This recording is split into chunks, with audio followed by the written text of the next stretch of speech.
Sri Krishna, Sri Krishna, Sri Krishna, Sri Krishna.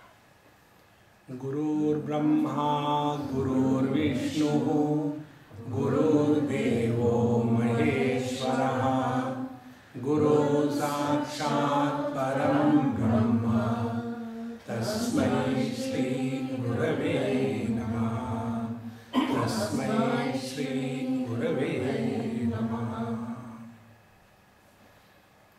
अथ केन प्रयुक्तोऽयं पापं चरति पुरुषः अनिच्छन्नपि Varshney बलादिव नियोजितः.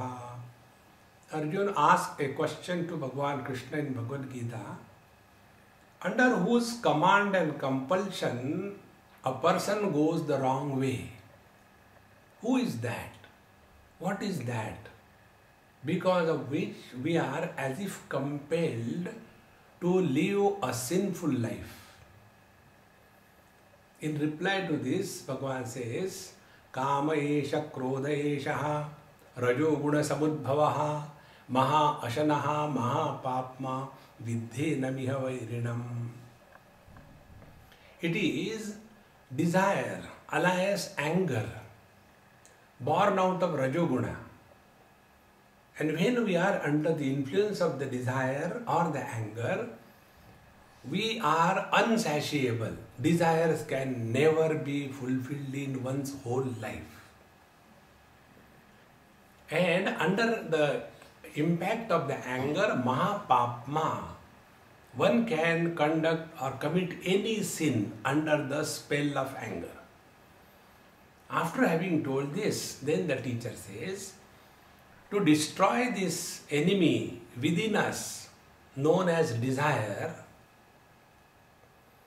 when the desire is not fulfilled, it is reflected as anger.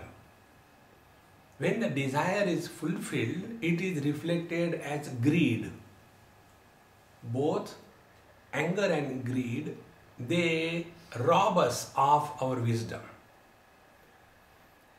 Then the question comes, what is to be done? Vidhi enam iha vairinam. Recognize this desire is enemy number one within our own system.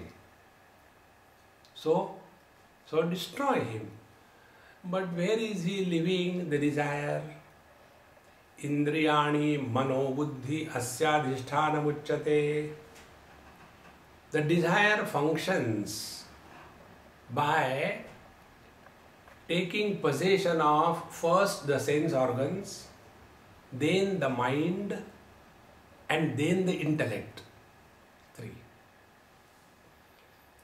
When the desire is powerfully controlling the sense organs, unless a particular thing is available, we are not at peace. Then we are the slave of the worldly objects. And when our senses are conquered by the desire, then the desire migrates from the senses to the mind. And when the desire takes possession of the mind, then if our desire is not fulfilled, we become emotional wrecks. Every small little thing can disturb us because the desire has taken possession of our mind. So first, the senses are infected by the virus desire. Now, the virus has migrated, still inner aspect of our personality, called as the mind. And having come to the position of the mind, now the desire conquers the mind and goes to the intellect. And when it has gone to the intellect, then how desire fulfillment is the only purpose of life is justified. Adharmam dharma iti manyate tamasavrta. Then wrongdoings or right doings is justified when the desire virus takes possession of our intellect. Like in today's world, it is said, no, corruption is everywhere. So we have accepted intellectually. Without corruption, nothing can move.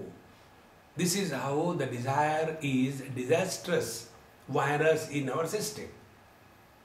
Then where from we start? Tasmatvam indriyani ado niyamya bharatarshava Therefore, hey Arjun, begin from the sense organs. Let our senses and organs of action be under perfect control. And this is one side of spiritual practice. Self-discipline with reference to the desires. The second aspect of the spiritual practice is according to Kathopanishad, which Bhagavan Sri Krishna tells, Indriyebhya para hyartha arthebhyascha param manaha manasaha para avyaktam manasaha para buddhi buddhiratma mahan paraha mahataha param avyaktam avyaktat purusha paraha purushanna param kinchit sa kashtha sa paragati. In comparison to the objects, senses are subtler, nearer to us. In comparison to the senses, mind is nearer to us. In comparison to the mind, individual intellect is nearer to us.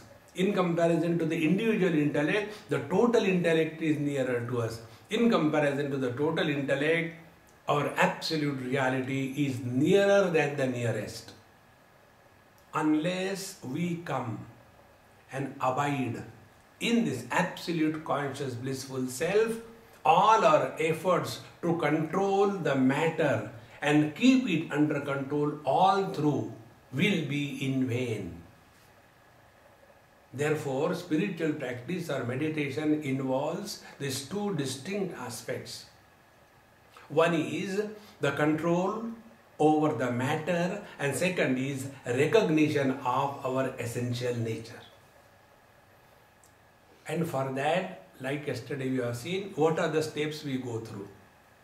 So the first step is, goal should be clear.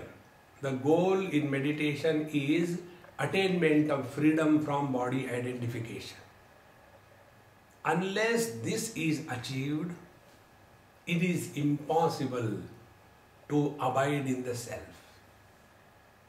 See, you know what happens? When I am holding some object in my hand and I don't want to leave that object, so with that hand occupied with the object, I keep a pen in the same hand and want to write something. My writing will be influenced by my hold on that object.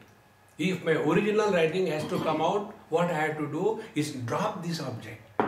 Then it can come. In the same manner, when our mind is occupied with the body identification, it will think in relation to the body and nothing else. See friends, where is our identification? Therefore, body disidentification is the primary goal. And for that, understanding of our spiritual personality is necessary. Our body and the mind, they remain together by a glue in between them, like a post stamp and the envelope. They stay together by a thin layer of glue.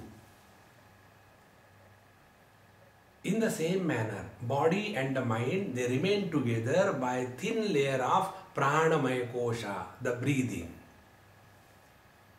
And when the breathing is deep, mind gets absorbed in the matter to its cause, and the breathing is fast, the body identification is strong. So by pranayam, what we do, we slowly loosen the firm attachment between the mind and the body. And as we continue pranayam on a regular basis for a longer period of time, slowly, the intimacy between the mind and the body starts becoming weaker and weaker. And thereafter, when we just sit in a fraction of moment, we are able to drop the body identification. Then the second step in meditation begins. And that second step is our identity.